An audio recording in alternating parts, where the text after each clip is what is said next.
Hello, everyone, and welcome to lesson number 7 in our Faith to Love series. I can't believe that we are already halfway through, so hang in there with me. We are going to get through the next 7 lessons, and then this whole 2-week study will be completed, and hopefully will have been a blessing to you. So today we are going to be talking about the word perseverance. Perseverance. So if you want to follow along with the worksheet, you can click on the link below and print that out and use it to follow along as we go.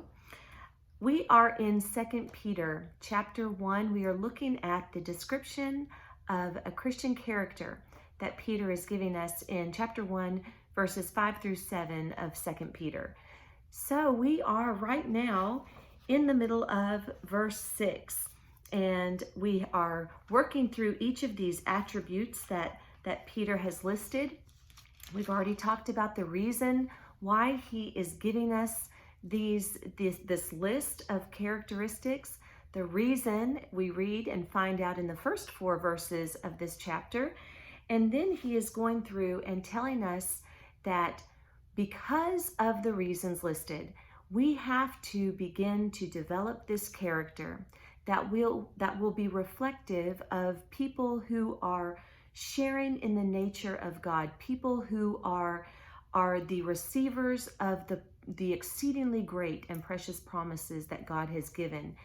And so he begins by saying, with diligence, remember we said earnestly, that means with haste, get right on it and get busy doing this, giving all diligence. And then he talks about how we're going to take each one of these attributes and we're going to build on it. We're going to intensify with each one of the characteristics added until we have this grand finale, this character that is going to be produced. And so each characteristic comes or grows from the one before it. And now we are talking about perseverance. We've talked about faith. We've talked about virtue, we've talked about knowledge and self-control, and now in verse 6 we read that self-control, we are going to supply our self-control, in that we are going to supply perseverance. And so that is where we are today. So the first thing I want to do is look at the Greek word like we've been doing. Let's look at the actual word that is used in the Greek text and that was translated to our word perseverance. I think in the King James Version that word is translated temperance. Perseverance is probably a more commonly seen word, I would think, in translations today. But the word that is in the Greek used there is hupomene, hupomene. And it literally means to remain under. To remain under. So that sounds kind of strange. What does to remain under have to do with the word perseverance? So let's talk about that for just a second. The idea of remaining under is that you have something that is bearing down on you, a challenge of some kind, a trial, something difficult that you're facing, and it is bearing down on you. And the idea here, the picture is that you are remaining under it.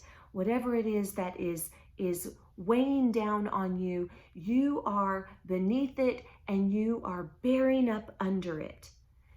That is this picture. It's this picture of endurance, this picture of steadfastness, staying strong, standing up, remaining under whatever it is that is bearing down on you. It's actually a beautiful picture of this word that comes with remain under. What does this have to do, this idea of enduring, or this idea of staying steadfast, this idea of remaining under trials as they bear down? What does this have to do with self-control? Remember, we are coming off of self-control. We are adding into self-control perseverance. And the idea is that as we are practicing self-control, as you are facing things in your life, difficult things, trials, possibly temptations, that you are able to practice restraint, that you are able to hold back from doing something that you know you shouldn't do, although you may be tempted to do it. And the more that you practice that, as self-control is practiced, then comes this ability to endure, to press on, to press through something, to remain steadfast, to keep on and not giving up, not falling beneath the weight of a challenge or something difficult that is in your life that you are working through or struggling with. And so it just sort of makes sense that that comes from this practice of self-control, that the more you grow that, the more you develop that, the more that you begin to develop this characteristic of perseverance, the ability to remain under something. And so just a beautiful continuation of this picture. We have faith, that is our belief that motivates us into obedient action. And then following that, we have virtue, which is this moral excellence, this desire for practicing moral courage. And that is doing what we know that we should do, even when it's hard or even when it is going to be difficult. And then that leads us into knowledge, because we have to know what is right and what is wrong. We have to set our moral compass in line with what the Bible teaches, because the Bible is our standard for what is right and what is wrong. And if we want to receive instruction on what is right and what is wrong, what we should be doing, what we shouldn't be doing, what is righteous and what is unrighteous, we go to the Word to find those spiritual truths. And then from knowledge comes this self-control. Then as you face situations and you're faced with moral questions, moral dilemmas, you know what is right and you know what is wrong, and you can practice restraint on those things that might be tempting to you, that you know you should not do, and you learn to practice self-control. And out of self-control then comes perseverance, the ability to remain under, the ability to endure. And so I thought that we would take a look for a few minutes at James chapter 1, because when I think of the word perseverance, that is one of the first things that I think of in Scripture. I think of James 1 through 4. And so let's flip over there and see what James says about this subject. We'll just start in verse 2, and I'm going to read verses 2 and 3 at first, and then we're going to go just a little bit further. My brethren, count it all joy when you fall into various trials, knowing that the testing of your faith produces patience. I'll stop there for just a second. The word patience here in verse 3 is this exact same Greek word, hupomene. And so same exact Greek word. It's the idea of remaining under or being steadfast, having endurance. Same word. And he says that the testing of your faith produces perseverance, produces this ability to endure. And so interesting that he's talking here about testing of our faith. We talked yesterday about temptation. Sometimes the word temptation and the word trial or test appear from the same, they are translated from the same Greek word, and you have to look in the context and see if it's talking about that word in a positive sense or in a negative sense. Like a trial or a test might be used in a positive way, that this trial, this test is working in your life in order to produce something good. It will have a good result. Later on in this first chapter of James, he talks about being tempted, and that's that word, but used in a negative sense. And in that sense, God does not tempt us in that way. God does not entice man to sin. That is not in God's nature. He will send trials of faith. He will allow us to be tested, but he does not tempt. And the way that trial is used here in verses 2 and 3 is in a good way, in a way that it will benefit the person who is going through the trial, because it is going to result in the production of patience or perseverance. If you look on into the next verse on the worksheet, if you're following along, it says, what did he say would be the result of perseverance? So if you look in verse 4, he says, but let patience have its perfect work, that you may be perfect and complete, lacking nothing. So here again, this word patience is the word that we're talking about, perseverance. It's the same Greek word used there. Let patience have its perfect work, that you may be perfect. And that word perfect is not talking about perfect without flaw, no mistakes, no sin.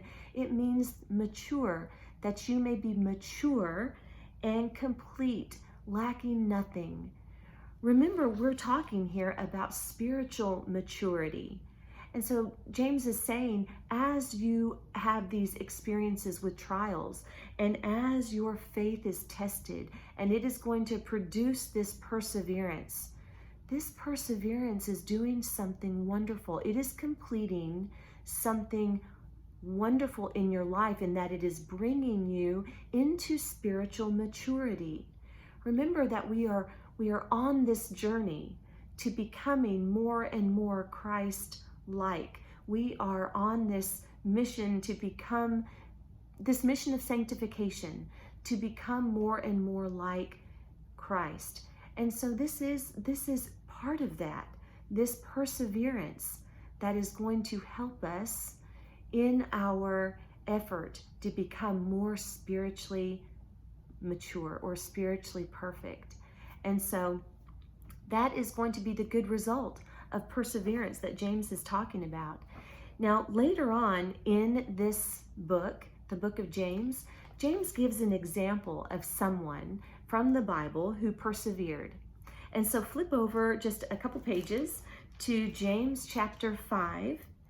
And in verse 11, we're going to see who that is. Who is that person that James uses as an example?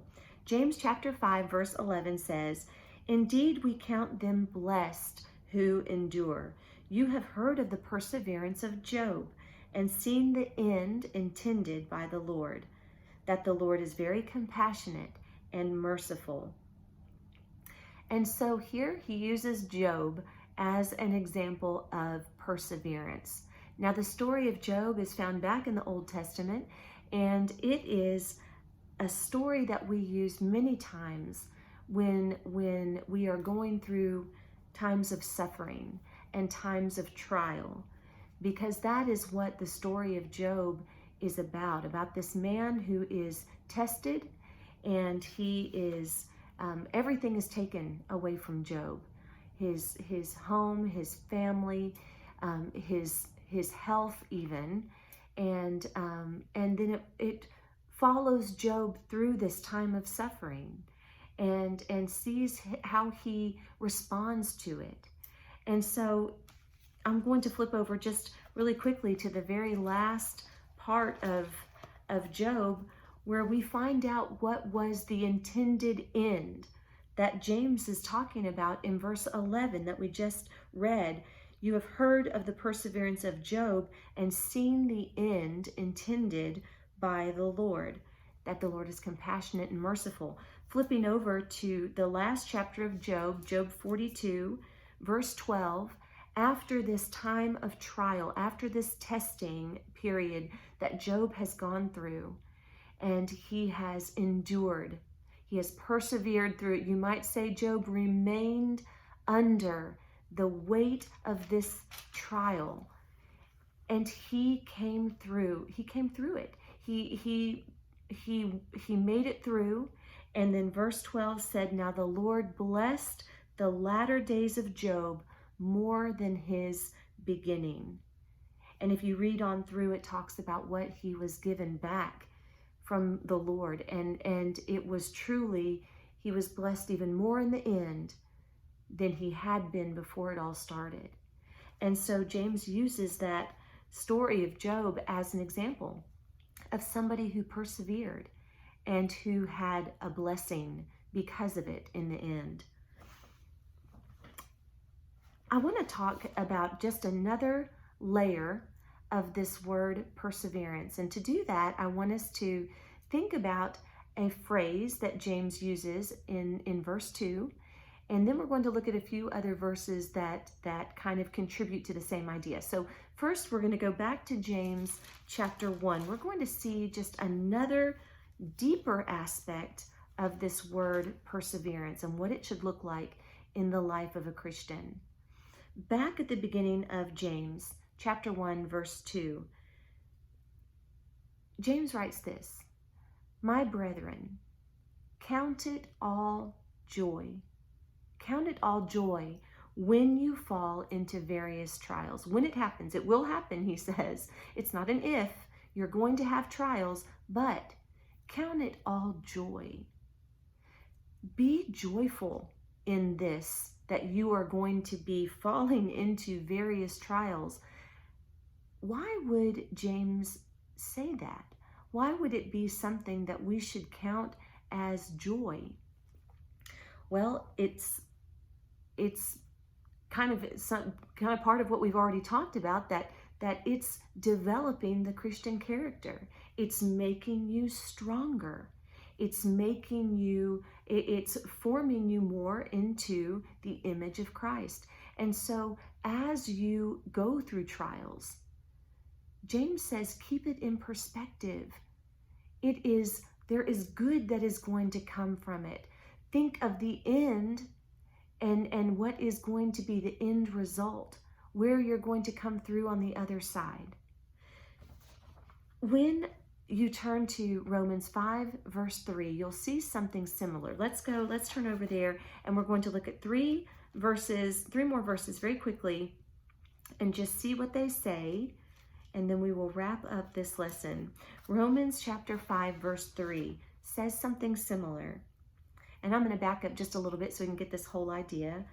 "Therefore, having been justified by faith, we have peace with God through our Lord Jesus Christ, through whom also we have access by faith into this grace in which we stand, and rejoice in hope of the glory of God.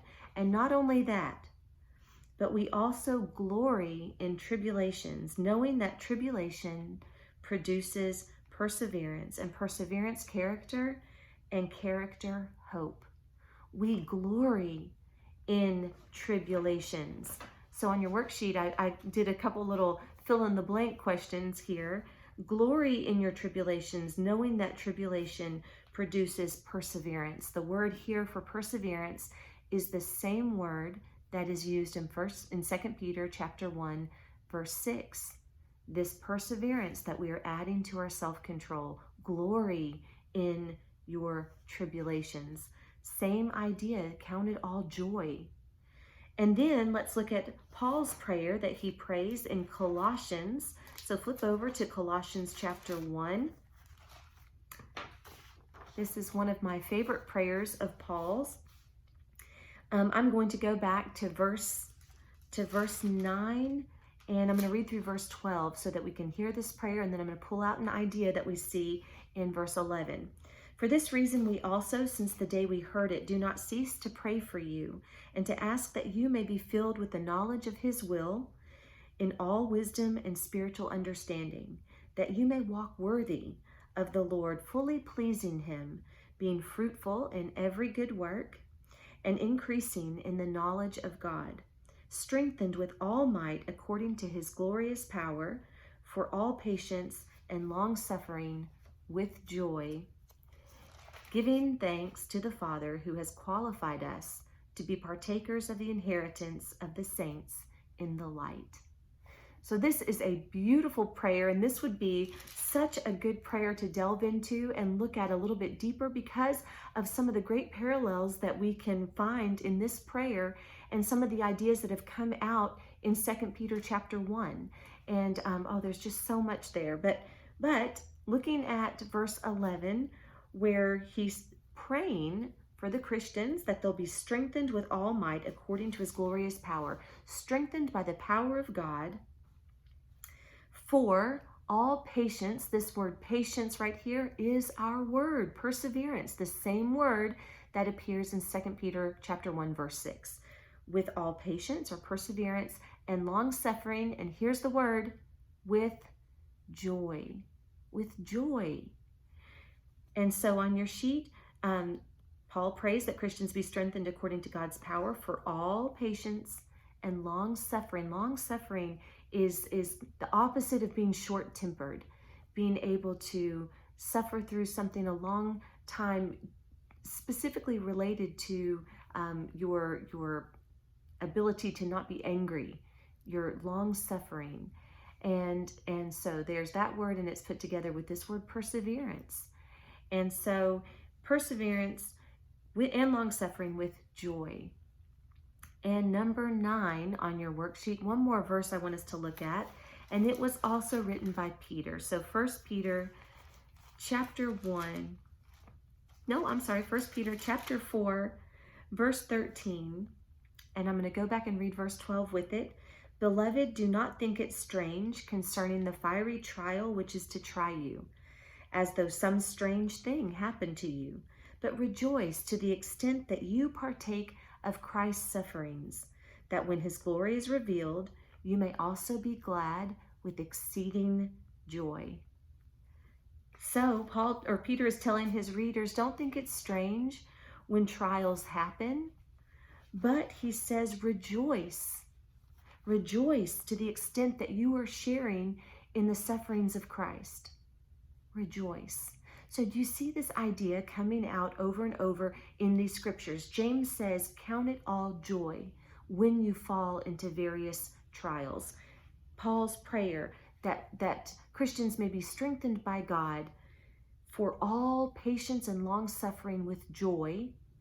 And then here Peter telling his readers, when strange things happen, when these trials happen, rejoice to the extent that you are partaking in the sufferings of Christ.